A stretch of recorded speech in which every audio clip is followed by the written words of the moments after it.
Մայիսի 18-ին 18:39 Նարեկացի արվեստի միությունում տեղի է ունենալու Զարա Ջանիբեկյանի «Իմ տանգույները» Հայաստան խորագրով անհատական ցուցահանդեսի բացումը։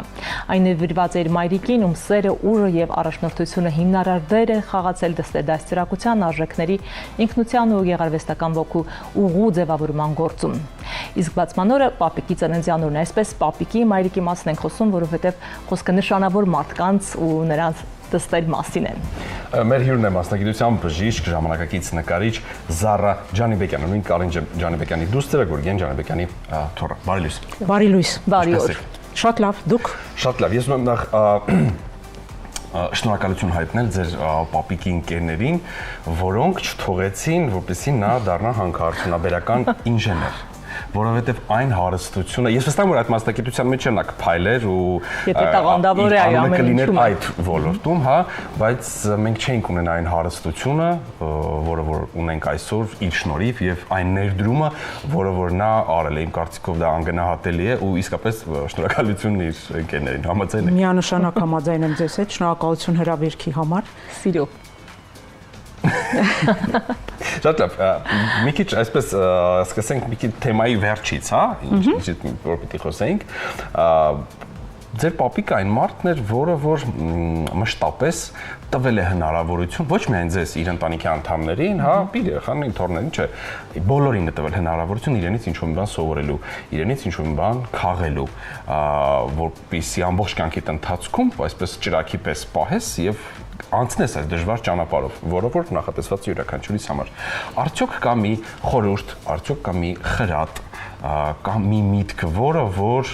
դուք վերցրել եք այսպես ասած պապիկից եւ մինչ օրս պահում եք եւ առաջնորդում եք միգուցե դրանով։ Տեսեք, ես 10 տարեկան էի, երբ որ պապիկս մահացավ, ես իրան շատ լավ չեմ կարող ձեզ բնութագրել, այն ինչ որ այո, բնականաբար։ Եվ շատ հանկարծակի եղավ, որ մայիսի 18-ին եղավ իմ ցուցահանդեսի բացումը եւ իր ծննդյան 129-ամյակը։ Եվ մենք թոռներով մենք որոշում ենք, որ անպայման կնշենք 130-ամյակը ինչ որ մի ձևով, բայց այն խրատը, որ դուք ասում եք, դա լինել այնպես ինչպես դու կաս եւ այն կյանքիդ բովանդակությունը, որ դու ունես, միշտ կարողանաս հարստացնել, հոգեվոր սնունդ ստանաս արվեստի միջոցով։ Ես 15 տարեկանում մայրիկիս հետ որոշում էինք, ես գնալու եմ բժիշկ դառնալ, թե նկարիչ դառնալ։ Մայրս ասեց, խորհրդային միության տարիներն էին, ասեց բժիշկ որ դառնաս, մի կտոր հաց հաստատ կունենաս։ Նկարիչ որ դառնաս, կարող է եւ չունենաս։ Եվ ես որոշեցի, որ ճիշտ է ասում, ու ասեց, որ մի օր դա քո մեջից դուրս կգա։ Հավատա ինձ, որ մի օր այդ սերը դեպի նկարչություն քո մեջից դուրս կգա եւ իրոք տենց էլ ստացվեց, այդ օրը եկավ եւ ես սկսեցի նկարել, 4 տարի արդեն նկարում եմ, ժամանում եմ Grand Art Studio մասնավոր դասեր եմ վերցնում, ուղղակի շաբաթական մեկ անգամ եմ գնում եւ կարողանում ինձ թույլ տալ, որտեվ աշխատում եմ 9-ից 6-ը։ Եվ այդ իսկ պատճառով ստացվեց, որ ես նվիրում եմ մայրիկիս այս ցուցահանդեսը, բայց նաև իմ պապիկիս, որովհետև այդ օրը համընկավ եւ ես հասկացա, որ դա զուգադիպություն չի։ Ձեր մասնագիտությունը որքանով է կարողանում դերակատարում ունենալ նաև նոր մասնագիտության գործում, որ արդեն արվեստին է առնչվում, ինչքանով են այսպես զուգահեռվում այդ գծերը կամ մոտենում։ Չեմ կարող ձեզ ստույգ պատասխան տալ, բայց այնքան եմ սիրում համ նկարչությունը, համ իմ բժշկությունը եւ առողջապահությունը ընդհանրապես 4 տարի աշխատել եմ որպես մանկաբույժ, տեղամասային մանկաբույժ ավարտելուց հետո եւ դրանից հետո ավարտել եմ Ամերիկյան համալսարանի հանրային առողջապահության ֆակուլտետը եւ աշխատում եմ որպես հանրային առողջապահության մասնագետ Ջինիշյան հիշատակի հիմնադրամի կոորդինատորն եմ, առողջապահական ծրագրերի համակարգողն եմ։ Այս ընթացքում մենք նաև մեր հեռուստադիտողի հետ նաև դիտում ենք ձեր նկարներից։ Ես կուզեմ անդրադառնանք նաև խորագրին «Իմ տան գույները Հայաստան»։ Կարծում եմ դուք տեսել եք Հայաստանի տարբեր գույներ, հա, ու կարծում եմ կան գույներ, որոնք ցավոք սրտի այսօր բացակայում են, չկան։ կան կիսագույներ։ Ես համոզված եմ, որ բոլոր գույները Հայաստանում կան եւ կան կիսագույներ, որ ուղղակի դուք նայում եք, բայց դուք չեք տեսնում։ Երբ որ ձեզ սովորեցնում են, որ դուք նայեք եւ դուք տեսնեք, տարբերեք ստվերը կիսաստվերից, լույսը կիսալույսից, այդ դեպքում ձեր աշխարհը այնքան լիքը գույներով է լցվում, որ դուք ուղղակի հասկանում եք, որ շատ գունավոր է մեր երկիրը, մեր Հայաստանը չքնաղ երկիր է եւ շատ սիրուն է, հավատացեք ինձ։ Քիչ առաջ այդ մասին էլ խոսում էինք Կարենի հետ, որ այնքան չբացահայտված անկյուններ կա, մենք խոսում ենք դրսից, արտերկրից, այսպես եվրոպաներից, որ ասած մերը մեր հրաշքները միանշանակ ես ձեզ հետ համաձայն եմ, որովհետեւ այնքան ընկերներ ունեմ ոչ հայ, բայց Ամերիկայից, Եվրոպայից, որ գալիս են Հայաստան եւ ուզում են այստեղ բնակվել։ Իմ կարծիքով ցուցահանդեսին ամեն մեկը գալու է իր գույնի ետևից, շատ հետաքրքիր խորագիր ունի, ես կրկին անդրադառնամ խորագրին։ Նաև ես ինչպես հասկացա, ձեր նկարներում եթե չի գերակշռում, բայց շատ մեծ տեղ եք տալիս Հայաստանի Հանրապետության տարբեր մշակութային արժեքներին, տարբեր վայրերին, ինչպես տեսանք Գառնի Գեղարդը կար նաև, Գառնու տաճարը։ Ես ուզում եմ հասկանալ, արդյոք կա Հայաստանում մի վայր, մի հատված, մի մարզ, մի քաղաք, մի գյուղ, մի շրջան, որը որ շատ յուրահատուկ է ձեր համար, շատ ուրիշ տեղ ունի ձեր սրտում ու կրկին անդրադարձ եղել է նկարներում եւ ցուցահանդեսի օրը եւս կտեսնենք այդ վայրը։ Գիտեք ինչ, ընդհանուր առմամբ 21 նկար է ցուցադրվելու։ Ես միակ մարզը, միակ քաղաքը, որտեղ ես չեմ եղել, դա Մեղրին է։ Ես շատ եմ ուզում գնալ Մեղրի եւ տեսնել այնտեղի բնությունը։ Խիստ տարբերվող է։ Այո, այո։ Սյունիքի ամբողջ մարզում եղել եմ, բացի Մեղրիից։ Ես շատ մեծ հույսեր եմ կապում, որ երբ որ ես գնամ Մեղրի, դա կլինի ինչ որ մի նոր բացահայտում եւ նոր գույներ կտեսնեմ։ Աշնանը գնացեք անպայման այդ կախանների, կախովի շարանների այդ գույները ֆանտաստիկ են։ Ցանկացած եղանակին մի ֆանտաստիկ ուրիշ տեսք ունի։ Համաձայն եմ։ Դաժե ձմեռն էլ, ես ձմեռն էլ գտնում եմ շատ հետաքրքիր գույներ։ Այդ մոխրագույն գույների մեջ, սպիտակ սև մոխրագույն գույների մեջ ես տեսնում եմ կիսագույներ, կիսաստվերներ, շատ հետաքրքիր։ Ովքեր են այն նկարիչները, որոնցից ներշնչվել եք, ներշնչվում եք կամ այսպես ձեր մտապատկերում կան, որովհետև նայելով գույների մի տեսակ սարյանական երանգել էր զգացվում այդ նարնջագույնի, տաքի, կարող է։ Ինձ ասում են, որ իմ նկարների մեջ կա շատ լույս։ Ես սիրում եմ լույս, շատ եմ սիրում լույս։ Իմ սիրած նկարիչներից մեկն է Սուրենյանցը, Վարդգես Սուրենյանցը։ Ես իրան համարում եմ ֆանտաստիկ նկարիչ։ Պատկերացրամ հրաշալի գործերից կապված։ Ֆանտաստիկ, այդ իրապես իր տեխնիկայով նկարիչ, ես ինձ համար դեռ չեմ բացահայտել։ Շատ սիրում եմ մեր Ժանսեմին, որտեվ ոչ թե որտեղ նա հայ է, ֆրանսահայ նկարիչ է, բայց իր ոճն էլ շատ հետաքրքիր է։ Ու ես դեռ իմ ոճը դեռ չեմ գտել, որ ասեմ ես 100% սա իմ ոճն է, որ կտարբերվի բոլորից։ Բայց երկու ոճն էլ եթե կարելի է ստանալ եւ կարողանալ նկարել, ես կարծում եմ իրանք երկուսն էլ ֆանտաստիկ նկարիչներ են։ Ոճի փնտրտուքի մեջ եք, բայց ձեզ գտել եք արդեն նկարչության մեջ կարևորը։ Շատ սիրում եմ ջրաներկով նկարել, շատ եմ սիրում եւ հուսամ մյուս այս տարվանից նաեւ կգնամ ջրաներկով սովորել նկարել։ Ունեմ մի գործ, որը լինելու է ցուցահանդեսին, դա Բաղրամյան փողոցն է ջրաներկով, որը շատ լավ է ստացվել, բոլորն են ասում, ես չեմ ասում բոլորն։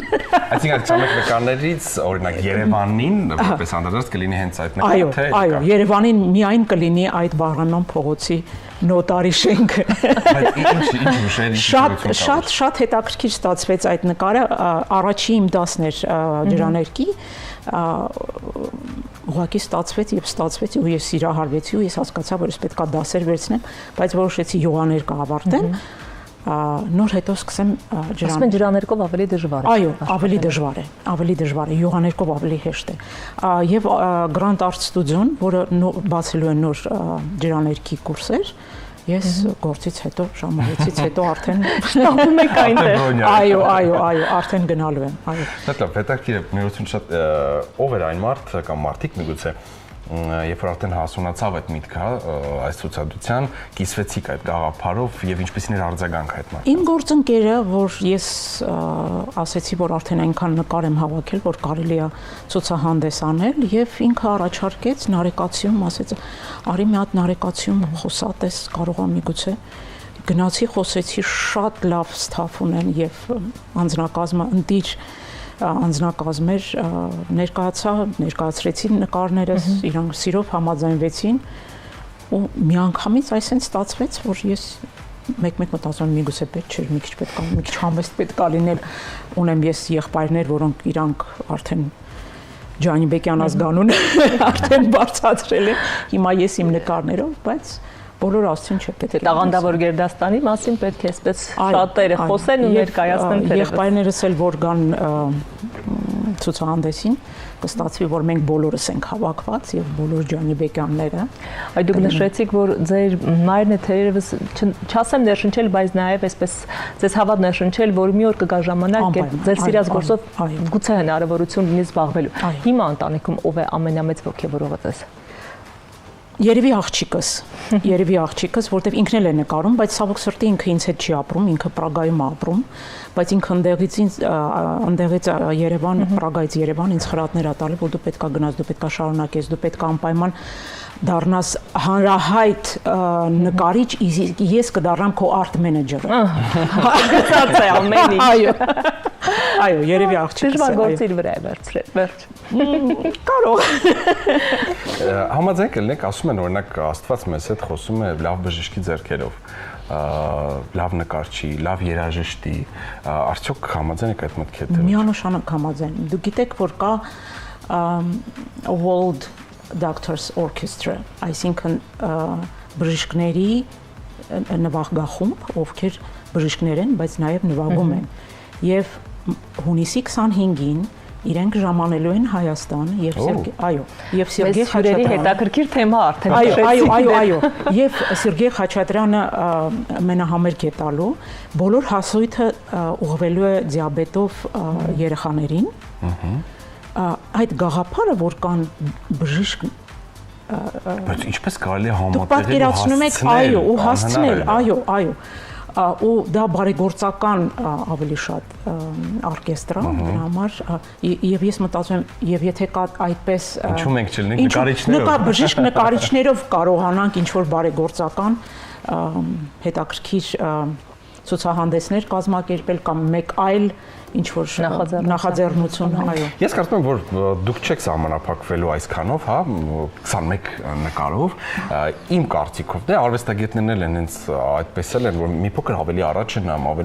են մտածում են էլ ավելի մեծ գաղափարների շուրջ, արդյոք կան, կարող եք շակերտներ չբացել, արդյոք կան պլաններ արդեն առաջիկայում այլ թեմայի շուրջ, այլ խորագրով, այլ նկարներ ներկայացնում, կան նկարներ, որոնք արդեն ուրվագծվում են ձեր աչքերում։ Նկարները հիմա դուք աշխատում եք այդ նկարների վրա։ Ոչ, չկան այդ նկարները, ուղղակի շատ ուզում եմ, որ հաջորդ ցուցահանդեսը, եթե դա լինի ջրաներկի ցուցահանդես, ջրաներկով նկարները լինեն, ու էլի Հայաստանում, բնականաբար Հայաստանի վերաբերյալ լինելու։ Ես դեռ չեմ հագեցել Հայաստանից, որ ասենք թե ես շատ եմ ճամփորդում, բայց համարում եմ, որ Հայաստանը ինձ համար ամենասիրուն երկիրն է։ Ինչ էինք խոսում այսօր։ Եթե սկսում հենց այդ մասին ենք խոսում, որ շատը ներկա եք։ Իսկապես Հայաստանից հագնալ չի լինի։ Նույնիսկ ապրելով այստեղ չես կարող։ Այո, այդ հագեցումը դեռ չկա, դրա համար ջրաներկով նույնպես լինելու է Հայաստանի մասին։ Եվ թող այս դրական լիցքերով էլ մեր հեռուստադիտողներին ուղղորդենք, որպեսզի նրանք լինեն այնտեղ, որտեղ չեն հասցրել լինեն, զբաղվեն, հիանան մեր Հայաստանով։ Այո, ես մեկ անգամ հիշեցնենք, որ մայիսի 18-ին ժամը 18:30 Արեկացի արվեստի միությունում տեղի կունենա Զարա Ջանիբեկյանի «Իմ տան գույները Հայաստան» խորագրով անհատական ցուցահանդեսի բացումը։ Հրավիրում ենք բոլորիդ։ Մուտքը ազատ է։ Այո, մուտքը ազատ։ Այս մեր հյուրներ մասնագիտության բժիշկ, ժամանակակից նկարիչ Զարա Ջանիբեկյան։ Շնորհակալ ենք շատ։ Շնորհակալություն։ եմ շատ շնորհակալ, շատ հաճելի էր ձեզ հետ։ Նմանապես։ Ձեզ լավ օր։ Ձեզ էլ։ Վաղը կրկին տաղավարում կաշխատենք, կլինենք, մենք մնացեք մեզ հետ, օրը սկսեք Կենտրոն հեռուստաընկերության լույս առավոտը, որպեսզի օրը ավելի հագեցած ու տպավորիչ լինի։ Բացի մեզանից նաև այնպիսի հյուրեր են մեր մոտ լինում, որոնցից պարզապես լավ առումով վարակվում ես լավ էներգիայով եւ ամբողջ օրվա համար բավականացնում է, վստահ եմ, տեսախցիկից այն կողմ էլ այդ էներգիան փոխանցվում է ձեզ։ Շնորհակալ ենք, ձեզ լավ օր։